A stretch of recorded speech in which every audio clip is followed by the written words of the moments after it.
Hey guys, it's QuickyBaby and welcome back to World of Tanks. And the Sandbox has returned, and Wargaming are trying to show their tweaks to create a better gameplay experience for well-armored, slow-moving vehicles. This video will update you with everything there is to know about Phase 1 of the Sandbox Test Server, my opinion of these changes, and their possible implications for World of Tanks in the future. So firstly, before we get stuck in, let me clarify exactly what the Sandbox is and its purpose. The Sandbox is a cut-down test server where Wargaming distribute customized clients of the game to try and focus test specific aspects that they may or may not want to apply to the game in the future. Unlike the regular common test servers, to be able to play on the Sandbox server, you have to apply to Wargaming and also accept a non-disclosure agreement where you will not talk about or share your gameplay experience. However, this is where things get a little weird, because even though you can't share your gameplay and your experiences due to the non-disclosure agreement, everything that's being tested on the Sandbox test server this time is publicly available on Wargaming's blog. But either way, let's get stuck in. So Phase 1 of the Sandbox test server is to try and give value back to armor, especially at long ranges. An aspect of the game that can be incredibly frustrating. Your heavy tanks just don't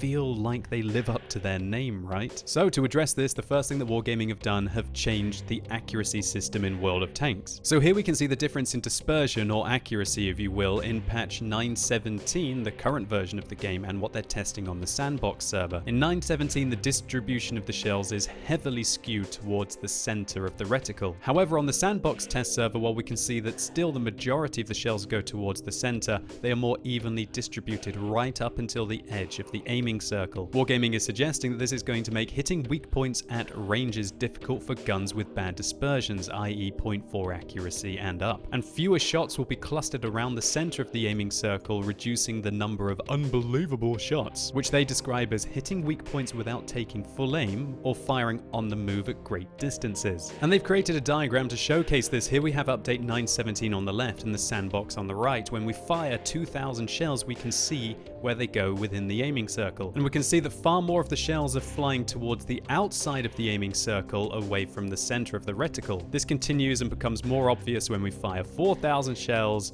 6,000 shells, 8,000 shells, and at 10,000 shells you can really see the distribution has been increased. If these changes are implemented, we're going to see an increased importance on the accuracy of the gun and also the aim time of the vehicle. And this change is really going to help two kinds of vehicles. Number one, the tank with a weak point. Think about the KV-5, for example, with that awful R2-D2 radio man death trap on the front of the tank. It's going to be much harder to hit that, especially at mid to long ranges. Also, sniping at cupolas, such as on the AMX M449 Liberté, is going to be much more tricky to hit. And possibly sniping in at the corners of a T125's front plate, the lower plate of an IS-4, there's a whole variety of vehicles that is certainly going to help. But also, this is going to help very lightly armored vehicles to avoid shells entirely, which is pretty much their only chance of avoiding damage, especially at mid to long ranges. And if you can react quickly and pull back as that IS-3 pulls out round the corner, then it's very much more likely that he's going to miss you altogether and you're going to avoid the damage entirely. So while the way that Wargaming presents this makes it sound like it's a great feature,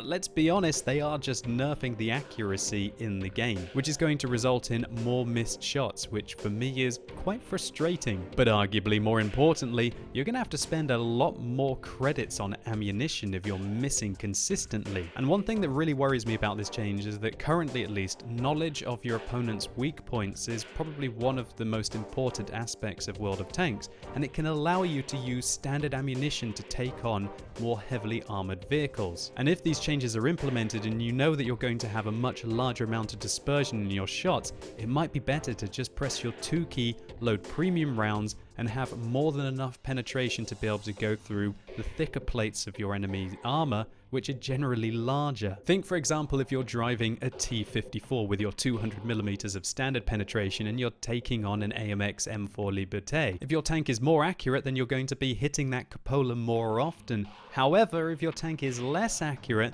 then you might as well dab your 2 key, have 330mm of penetration, and be able to hit anywhere on the front plate of the tank and deal damage to it. But this argument could be completely negated if Wargaming are planning to, for example, not affect accuracy when you are fully aimed, and this is only to prevent people from snapshotting when they are not fully aimed. Next up, the second aspect that they are testing is damage scaling, and they're revising the alpha damage of select heavy tanks and tank destroyers. Wargaming are suggesting this is to reduce excessively high alpha damage of high caliber guns and to balance underpowered, in brackets damage wise, 120mm guns by increasing their alpha damage. And so what we find is that it's not really good news if you like your gigantic alpha damage guns in World of Tanks. The Jagdpanzer E100 has an absolutely incredible 170mm main armament. Well, its alpha damage, if this sandbox changes are implemented, will change from 1050 down to 950. But it is gaining a slight rate of fire increase, with its reload time being reduced from 25.7 seconds down to 24 seconds. But this actually counts as a DPM decrease. This is currently the DPM of the Jagdpanzer E100, 2450. And if they implement these changes, then its DPM is going to be reduced to 2375. And both the FE4005 and the FE215B183 are being affected in the same way. They are losing 100 alpha damage from their 183mm main armament, from 1150 down to 1050, but at least that's over 1000, right? But there are some massive nerfs to the Hesh ammunition on this tank, and I think it's about time too. The Hesh ammunition on this vehicle was completely broken, reducing the alpha damage from 1750 down to 1450. But you know what? I don't think you can really feel too bad about that. The FE215B183's premium rounds have been monstrous for a very long time. So let's just take a quick look to see what these DPMs are. Well, that one's going to be fairly straightforward. And the new DPM is going to be 2250, so again a tiny little reduction in the DPM of these vehicles. So certainly nerfs to the hardest hitters in the game that Wargaming were claiming were outperforming other vehicles in their tier thanks to downright devastating alpha damage. I think that's why people were playing them, right? But now for the most bizarre change, at least in my opinion, on the Sandbox Test Server, and that is that Wargaming are increasing the alpha damage of all of the 120mm guns from 400 to 440. And Wargaming's reasoning for this is the 120mm guns with their 400 alpha damage just doesn't compare to the 440 of the 122mm guns, with Wargaming seemingly confused about the 2mm difference in the caliber of the shells, resulting in a 10% reduction in the damage. But when you think about it, there are 122mm guns in the game that do 390 alpha damage at tier 8, for example. And what's absolutely bizarre is that while there are 5 tier 10 heavy tanks that have 120mm guns, there are only 2 tier 10 heavy tanks that have 122mm guns, i.e. the 113 and the IS-4. So would it have not just made more sense to reduce the alpha damage of the IS-4 and the 113 and give them a rate of fire buff? I guess not, but this also has very wide implications for what's going to happen at tier 9. Are they going to give the Tortoise 440 alpha damage with its 120mm gun? What about the M103? What about the Conqueror? Surely those vehicles which have got very good guns for their tier are going to be even more monstrous with a 10% alpha damage increase even if they lose some of their rate of fire. Because that's exactly what Wargaming are doing. When we look at the T110E5, it now has 440 alpha damage, but its reload time is 11 seconds instead of 10. And the same goes for the FE215B, but the FE215B is going to be getting a DPM buff of 50. But the main guns that these changes are going to affect, in my opinion, are going to be the 3 tier 10 auto-loading heavy tanks, because it means that their magazines are going to just have higher potential damage. Currently, the T57 Heavy does 1,600 damage in 6 seconds to a vehicle. On the Sandbox, the T57 Heavy is going to do 1,800 damage in the same 6-second time from the first shot. And it's the same deal for the AMX-50B and the Kranvang. But one thing that's weird is that they're nerfing the Kranvang's reload time from 35 to 39. And currently the Kranvang's reload time is 33 seconds, so maybe Wargaming are already planning a nerf to that tank. But either way, there's one thing that I feel that Wargaming have just not taken into account about increasing the alpha damage of an auto-loading tank. And that is, while undoubtedly they are increasing the magazine reload and the alpha damage, like on the AMX-50B, they're not changing the delay between the shells. And so what you have to take into account with these vehicles is that they spend X amount of time reloading, in the AMX-50B's case, 33 seconds on the Sandbox Test Server, but then the AMX-50B spends 7.5 seconds unloading its magazine, and then it has to reload again. And the significance of this is that if you buff the alpha damage without changing the rate at which the tank unloads, it's an overall massive buff to the DPM of the tank. For example, let's work it out for the AMX-50B. Currently, the vehicle will deal 1,600 damage in 37.5 seconds, i.e. 30 seconds to reload the magazine and 7.5 seconds to unload it. And so that is going to be an effective DPM of 2,560, which, as we can see on Tanks GG, is the current way to work out the DPM of the tank. However, on a sandbox, it's going to have a magazine, and I realize I just made a mistake. It's not 1,800 in the magazine, it's 1,760. And it's going to be able to deal that in 40.5 seconds. So let's take that 1,760 magazine and divide it by 40.5 seconds, then times it by 60. There you go, you've got a DPM buff on the vehicle. But what's really probably more significant about this is that effectively you're allowing tanks, which in my opinion are some of the most brutal in the game at the moment, the auto-loading heavy tanks, to deal more damage in an equal period of time. And I really can't think of any reason as to why this was necessary, why these auto-loading heavy tanks need a buff, and why you would move all 5 120mm tanks to have higher alpha damage when you could have just reduced the alpha damage of the 2 122mm heavy tanks. Wargaming say that these are two delicate issues, and the changes we are making are just one of the ways to set things right without replacing tanks or totally rebuilding them. They look good on paper. Now only you can help us check if they really work. Is it me, or do Wargaming feel like they're truly making gigantic dramatic changes to the game when they're really not? They're just standardizing some alpha damage and buffing some vehicles which I don't really feel need buffing. And I just thought of another reason as to why this is bizarre. One of the big differences between the 400 alpha damage and the 440 alpha damage guns that you would get on the 113 and the IS-4 would be, is that the guns on the T125 and the FV215B are much more accurate, and they've got vastly better aim time. I think if they were looking to buff any tank, it probably should have been the IS-4, and it just seems such a contradiction that they're reducing the alpha damage on these game-breaking tank destroyers, but they're buffing the alpha damage on a whole series of heavy tanks amongst, in my opinion, the 3 autoloaders, which are some of the strongest in the game. And the third change on the sandbox is the penetration loss that your shells will receive when they travel over distance. Previously, your shells had the penetration that is described in the garage at 100 meters, and then they would slowly lose penetration over range. On the Sandbox server, penetration loss begins 50 meters earlier when the shell has traveled 50 meters. And when an AP or an APCR round has traveled 500 meters, it will have lost 18% or 23% of its penetration respectively. And to showcase this, Wargaming have created an animation. Here we can see a Leopard shooting at an IS-6 at 200 meters. There you go, 258mm of penetration when that APCR round hits at 200 meters.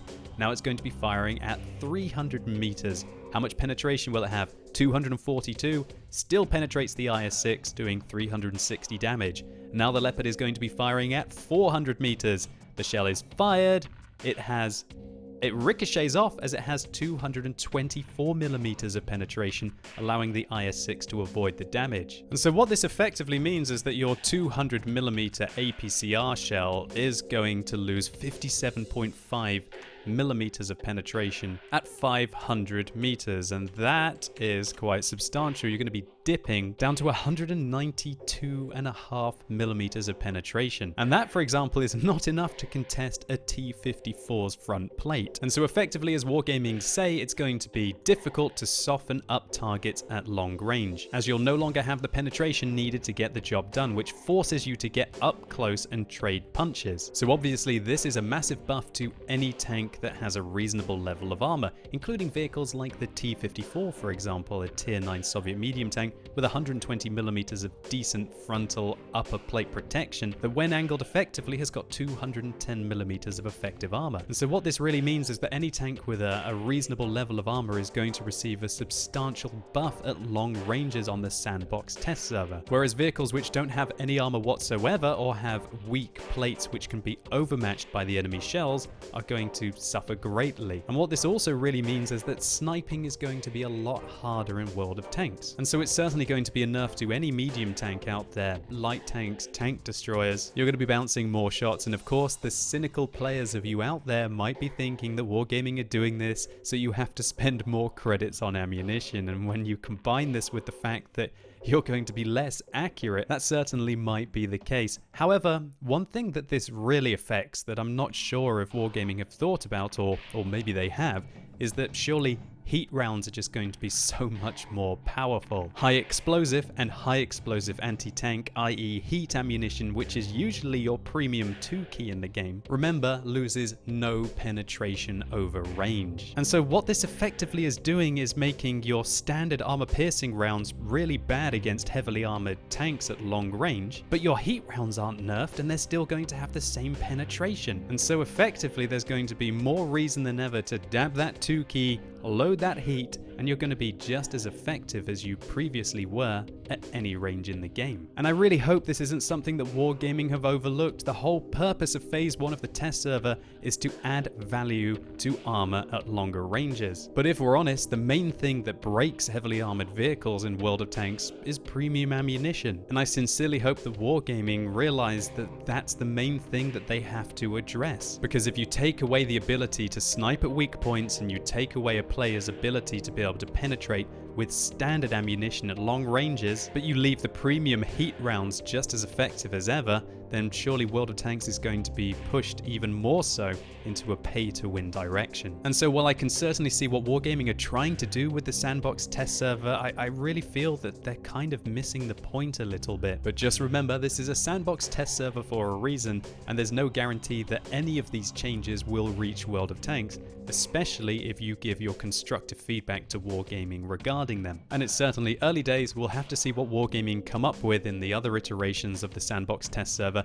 and especially when they test some artillery changes in phase 2. So I realize there was a lot of talking in this video. Congratulations to you if you made the whole way through it, but hopefully it was useful. If it was, please consider giving the video a like. It really helps the channel out. And also, fortunately, I've been given permission to live stream the Sandbox Test Server tonight, so you can come along on twitch.tv/QuickyBaby if you want to see some gameplay, and all of these fancy diagrams that Wargaming have been putting up are just simply not enough to get a feel for how it might be. And let me know in the comments what you think about all of these changes. Do you think they look excellent, or do you think Wargaming have missed the point a little bit?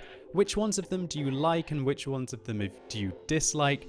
It'd be really good to see what you guys think. And as always, thank you so much for watching. You've been epic, and hopefully I'll see you soon.